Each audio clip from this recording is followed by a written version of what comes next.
Alhamdulillah, hari kedua ini antum bisa menjalankan qiraat Maulid Arba'in. Ya, pagi ini atau saat ini Ustadz akan menambahkan cerita tentang kelahiran Nabi Muhammad SAW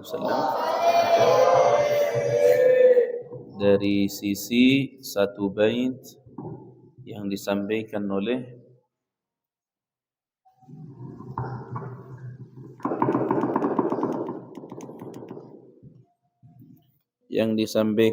Al-Imam Ahmad Al-Marzuqi.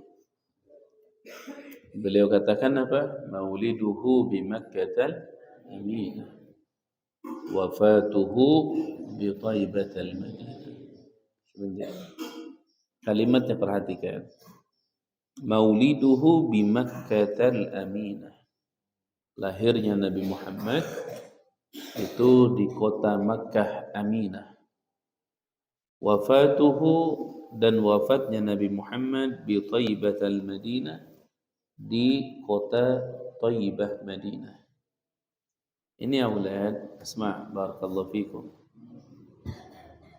Wajib kepada setiap orang mukallaf, ini wajib loh. Kalau macam-macam di sini bisa dosa dia. Bahkan kalau menyalahgunakan bisa kufur atau murtad. Wajib kepada setiap orang mukallaf meyakinkan bahwa Nabi itu dilahirkan di Makkah, wafatnya Nabi Muhammad di Madinah, diutusnya Nabi Muhammad di Makkah. Di dalam bait ini dikatakan Makkah itu Aminah. Aminah di sini bukan ibunda, Aminah di sini artinya yang diamankan. Allah di dalam Al-Quran mengatakan apa? Wa man dakhalahu kana amina. Wa man dakhalahu, barang siapa yang masuk Mekah, kana amina, dia akan aman. Makanya sebab penyebutan kata amin untuk Mekah, kata-kata aman untuk Mekah. Kenapa? Karena orang yang masuk ke Mekah akan aman. Di zaman jahiliyah aman, orang kalau masuk Mekah aman. Di zaman Islam aman, orang masuk Mekah itu. Jangankan orang, binatang saja di Mekah itu nggak boleh dibunuh.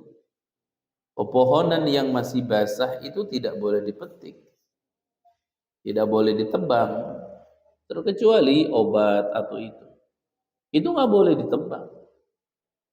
Betul-betul dijaga oleh Allah Subhanahu wa ta'ala. Bahkan kalau ada musuh masuk Mekah, itu nggak boleh diperangi, nggak boleh dicucurkan darahnya, dijaga. Makanya dikatakan aminah. Alhamdulillah. Wa mauliduhu bi Makkah aminah. Dilahirkannya itu di kota Mekah yang aman. Alhamdulillah.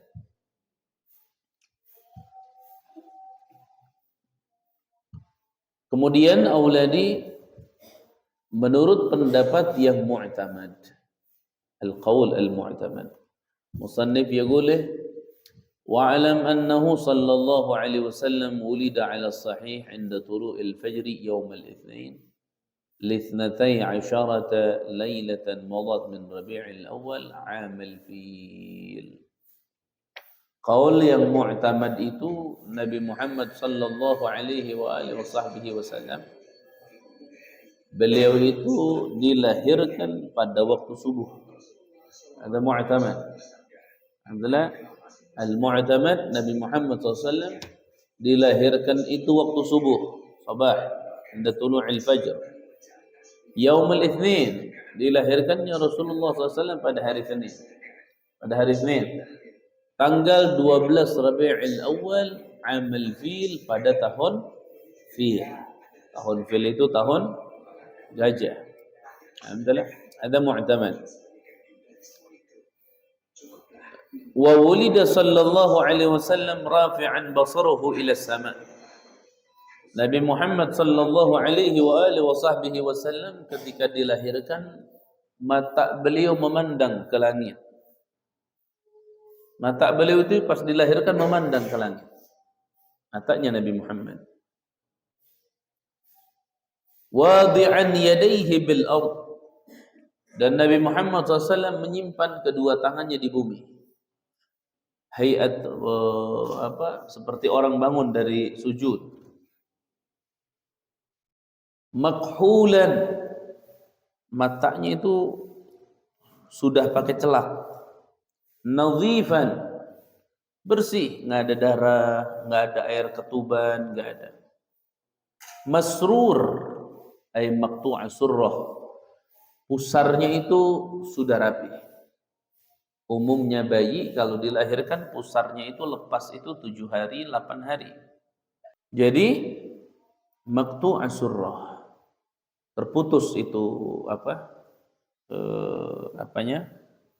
pusarnya. Maqtu'a surrah. Kemudian Nabi Muhammad sallallahu alaihi wasallam annahu takallama 'inda khurujihi min batni ummihi faqala jalala rabbir rafi' wa qila qala Allahu akbar kabira alhamdulillahi katsira wa subhanallahi bukratan wa asila. Diriwayatkan Nabi Muhammad itu ketika lahir ketika lahir keluar, itu Nabi Muhammad sallallahu alaihi wasallam ketika lahir membaca Allahu akbar kabira walhamdulillahi katsira wa subhanallahi bukratan wa asila. Sebagian riwayat mengatakan jalalu rabbir rafi'. Jalalu itu maha agung, Rabbi Tuhanku, ar-rafi' yang tinggi derajatnya. Nabi Muhammad SAW lahir itu baca Allahu akbar kabir walhamdulillahi katsira subhanallahi bukratan wa asil. Kenapa kita perlu cerita tentang Rasulullah SAW? Melihat bagaimana perbedaan lahirnya Nabi dengan lahirnya manusia pada umumnya, agar kita ini bertambah kekuatan yakin kita atas Nabi Muhammad ini manusia yang sangat luar biasa. Bahkan bukan cuma luar biasa di antara manusia, melainkan luar biasa di antara seluruh makhluk. Wa afdalul khalqi 'ala al-itlaqi nabiyyuna famil anishiqaqi. Afdalul khalqi, paling afdalnya makhluk, 'ala al-itlaqi, atas itlaq. Nabiyyuna itu adalah nabi kita semua. Afdalul khalqi. Nah, hanya yang menjadi perbedaan pendapat auladi, Nabi Muhammad itu lahirnya keluarnya lewat mana? Apakah normal seperti manusia pada umumnya ataukah berbeda? Nah, di sini dikatakan begini. Wa ruwiyal khilaf fi mahalli khurujihi sallallahu alaihi wasallam min batni ummihi faqila innahu kharaja min al-mahall al-mu'tad wa qila innahu kharaja min tahti surratiha falta'amat fil hal. Ada dua pendapat auladi tentang lahirnya Nabi Muhammad itu lewat mana. Menurut pendapat yang pertama, Nabi Muhammad sallallahu alaihi wasallam kharaja min batni ummihi bi tariqil mu'tad. Nabi sallallahu alaihi wasallam itu keluar dari rahim ibunya di jalan yang biasa. Artinya manusia umumnya lahir lewat mana, Nabi Muhammad pun sama lewat situ. Tapi yang pendapat kedua tidak. Pendapat yang kedua, Nabi Muhammad itu keluarnya di bawah pusar ibundanya, di situ terbelah lubang cahaya, sehingga keluar Nabi Muhammad dari lubang itu falta'amat fil hal, ilti'am. Ilti'am itu nempel lagi. Jadi kalau kulit disobek, bolong, kemudian ditempel lagi, nempel kembali, itu dalam bahasa Arab ilta'amat, iltiam. Kemudian awladi, itu kulit yang terbelah itu ilta'amat fil hal, nempel kembali seketika itu.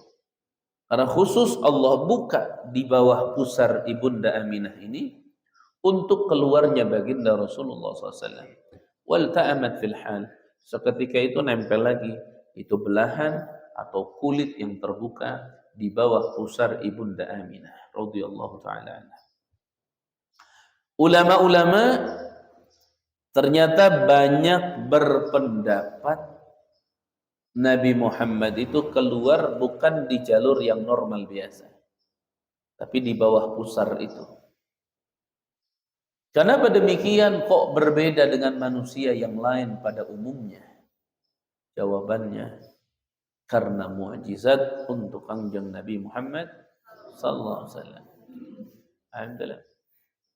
Ketika Sayyidah Hawa pertama kali beliau melahirkan putranya atau anaknya, itu melahirkan dua.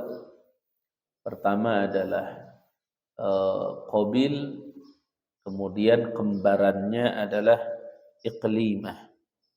Lahir tuh dia. Kelahiran Qabil ini biasa, sama aja. Lahir sampai Siti Hawa melahirkan putra terakhir beliau yang bernama Syith, yang bernama Thith pakai tha, Thith. Itu Thith dilahirkan oleh Siti Hawa normal seperti biasa. Kelahiran para nabi semuanya seperti biasa. Ada kelebihan-kelebihan sedikit ketika kelahiran Nabi Isa alaihissalam. Tapi ketika kelahiran Rasulullah sallallahu alaihi wasallam itu perbedaannya sangat-sangat jauh. Perbedaannya sangat jauh. Dan di antara perbedaan yang jelas adalah ketika Sayyidatuna Aminah mengandung Nabi Muhammad sallallahu alaihi wasallam, itu auladi beliau tidak merasakan apa-apa. Seakan-akan tidak hamil gitu. Sedangkan normalnya perempuan kalau hamil itu sakit, mules, berat dan lain-lain. Sayyidatuna Aminah enggak. Bahkan dalam sejarah itu ketika Sayyidatuna Aminah sudah berusia 9 bulan, hari berganti hari, malam berganti malam, darah tolak sudah keluar nih sedikit. Sudah ada tanda. Beliau itu sendirian di rumah. Sayyidatuna Aminah di rumahnya sendirian. Sayyidatuna Aminah radhiyallahu taala anha di rumahnya itu sendirian. Akhirnya apa yang terjadi? Beliau melihat seekor burung, minqarnya, minqar itu pelatuknya minal yaqut ahmar. Itu seperti yakut yang berwarna merah. Jadi pelatuknya itu yakut. Kemudian sayapnya burung itu meneduhi rumahnya Sayyidatuna Aminah mau lahiran. Dan sayapnya itu kazamrudil akhdar. Warnanya sayap itu seperti batu zamrud yang berwarna hijau. Jadi kalau batu zamrud yang asli itu warnanya Masya Allah gelap. Hijaunya tuh hijau bagus awalnya. Itu ditutupi sama seekor burung itu. Teduh, aman, nyaman, awalnya. Sampai akhirnya awalnya Sayyidatuna Aminah akhirnya melahirkan Nabi Muhammad sallallahu alaihi wasallam. Nah, ketika lahir cahaya sampai memancar ke langit. semua makhluk Allah yang ada di atas muka bumi, termasuk burung-burung, termasuk hewan-hewan, semuanya bergembira atas kelahiran Nabi Muhammad SAW. Ikan-ikan yang di lautan bergembira atas lahirnya Nabi Muhammad SAW. Jadi kelahiran Nabi Muhammad SAW itu adalah nikmat yang paling besar yang Allah anugerahkan kepada alam semesta ini. Makanya auladi barakallahu fiikum, inti tahun deh ketika Allah Subhanahu wa taala mengutus Nabi Muhammad sallallahu alaihi wasallam, kemudian Nabi hidup layaknya manusia pada umumnya di atas muka bumi. Ente coba lihat sejarah. Nabi itu tidak menyentuh sesuatu kecuali sesuatu itu menjadi mulia. Nabi tidak menduduki sesuatu kecuali sesuatu itu menjadi mulia. Nabi tidak memandang dengan doa dan kasih sayang kepada sesuatu kecuali sesuatu itu menjadi mulia. Syuk.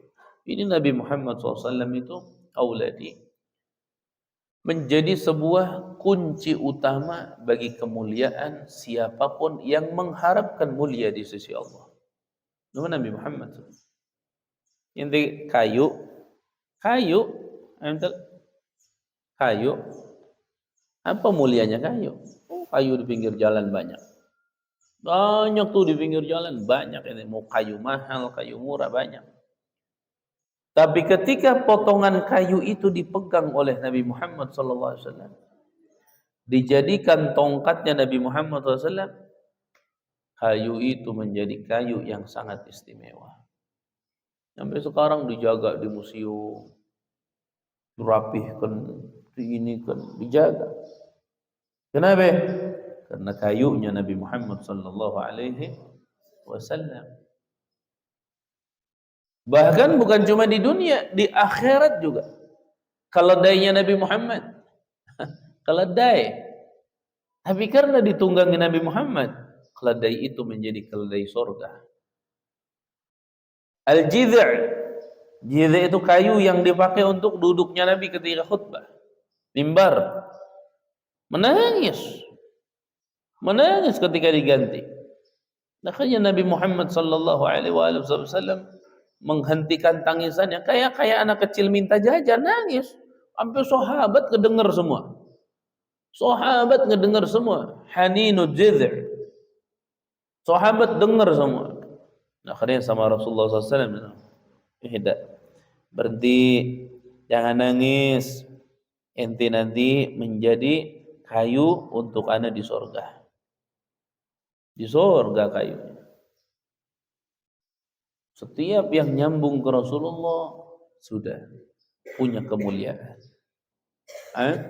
Termasuk keturunannya kayak para habaib apa. Nah, itu punya sambungan, jadi mulia. Ya. Cuma bukan untuk sombong, untuk disyukuri. Ya. Makanya dulu itu auladi ketika Nabi Muhammad SAW masih hidup, alhamdulillah, Nabi Muhammad itu tidaklah datang ke suatu tempat, tidaklah menginjakan kaki ke sebuah tempat, kecuali Nabi itu membawa rahmah. Nabi itu membawa akhlak dan adab yang tinggi. Bahkan ketika Nabi dimusuhi, disakiti, tetap terpancar di wajah Nabi senyuman. Doa-doa yang indah untuk mereka yang menzalimi. Bahkan ketika cerita ada orang yang selalu meludahi Nabi Muhammad SAW, akhirnya yang meludahi ini sakit, ternyata Nabi lah yang pertama kali menjenguk orang yang meludahi Rasulullah SAW. Nah itu auladi. Makanya kalian ke depan dalam perjalanan dakwah kalian ke depan, belajar istiqamah di pesantren ini. Belajar istiqamah. Belajar tepat waktu, belajar bersih, nadhif, di depan kobongnya mesti nadhif. Belajar, semuanya belajar awalnya. Nah, nanti ketika kalian sudah belajar itu semua, kalian hijrah nanti dan kalian hidup sendiri-sendiri, mulai nanti di situ apa? Ada yang ngomongin kalian, ada yang nyaci maki kalian, ada yang melihat kalian sisi buruknya saja, sisi baiknya nggak pernah dilihat. Itu biasa, itu biasa. Manusia punya keburukan, tapi kalau dilihat buruknya terus sampai kapan? Idza idza aradta apa? Idza apa? Apa tuh syairannya itu? Fasbir tulal umri bila sadiq apa? Artinya itu begini. Apabila kalian mencari teman yang tidak memiliki kekurangan, maka bersabarlah seumur hidup kamu tidak akan pernah punya teman. Nanti cari teman yang tidak punya kekurangan, sabar. Sampai mati nggak akan punya teman. Kenapa? Ya semua orang punya kekurangan. Semua orang punya kekurangan. Ya, makanya di situ auladi barakallahu fikum, ini syahr Rabiul Awal, ini syahr Maulid yang luar biasa. Alhamdulillah kita harus bergembira. Dan gembiranya santri itu satu, apa? Belajar ilmu yang benar, nuntut ilmu yang benar, murajaah yang benar. Kalau orang bergembira atas kelahiran Nabi, namun belum tentu Nabi gembira atas kegembiraannya, belum tentu nih. Kalau santri sudah pasti. Ketika kalian belajar menuntut ilmu, niat karena Allah, sudah pasti Nabi ikut gembira. Jadi bukan cuma kita gembira oleh Nabi, tapi Nabi pun gembira oleh kita. Dan itu sebaik-baiknya umat adalah mereka yang selalu mempersembahkan kegembiraan-kegembiraan untuk Rasulullah sallallahu alaihi wasallam. Kayak ente punya orang tua. Ente punya orang tua. Kalau ente punya kesedihan jangan diceritain, sudah. Udah ente punya kesedihan, jangan ceritain, biarkan orang tua selalu merasa bahagia dengan adanya kita. Ceritakan yang indah-indah agar orang tua tuh tenang, senang. Oh, alhamdulillah anak saya. Alhamdulillah anak. Alhamdulillah. Jadi doa-doa baik terus numpuk. Jangan diceritain yang buruk-buruk. Kenapa? Kesian. Dia jadi punya khawatir, punya kesedihan, beban pikiran. Apalagi orang tua yang sudah sepuh-sepuh. Hati-hati. Nah, kita sama orang tua saja dianjurkan harus membuat hati mereka gembira, maka bagaimana dengan Rasulullah sallallahu alaihi wasallam? Kita harus membuat Rasulullah gembira, dan yang membuat Rasulullah gembira kalian cek dalam sejarah kehidupan Nabi. Apa? Ketika melihat umatnya menuntut ilmu. Ketika melihat umatnya belajar ilmu. Itu yang buat hati Nabi sallallahu alaihi wasallam gembira. Sampai Nabi SAW kalau ada yang menuntut ilmu, Nabi bangkit memuliakan yang menuntut ilmu. Bayangkan coba. Bayangin. Makanya kalian harus menyadari keberadaan kalian di pesantren itu, keberadaan santri di pondok pesantren itu menjadi sebab hati Nabi bergembira, menjadi sebab Rasulullah SAW tersenyum. Ya, tinggal kalian luruskan niat, istiqamah dalam belajar, jalankan aturan-aturan sesuai perintah Nabi, maka kegembiraan Nabi akan sangat besar oleh sebab kita. Ya, kita sudah pasti gembira dengan Nabi Muhammad sallallahu alaihi wasallam. Kita beriman, kita jadi punya hidayah. Tanpa Nabi Muhammad apa jadinya kita? Nah, tembal baliknya, balasannya kita kepada Nabi Muhammad, upayakan Nabi Muhammad bergembira dengan sebab keberadaan kita atau kehidupan kita. Dan Ustaz ulangi lagi, Nabi sallallahu alaihi wasallam itu sangat gembira kalau umatnya senang dengan ilmu, umatnya senang dengan belajar, umatnya senang dengan murajaah, mutalaah, menghafal. Umat Nabi Muhammad yang selalu belajar ilmu, dialah umat yang dibanggakan oleh Nabi Muhammad sallallahu alaihi wasallam. Ya, ayo wallah alam bisawab, kamil, teruskan.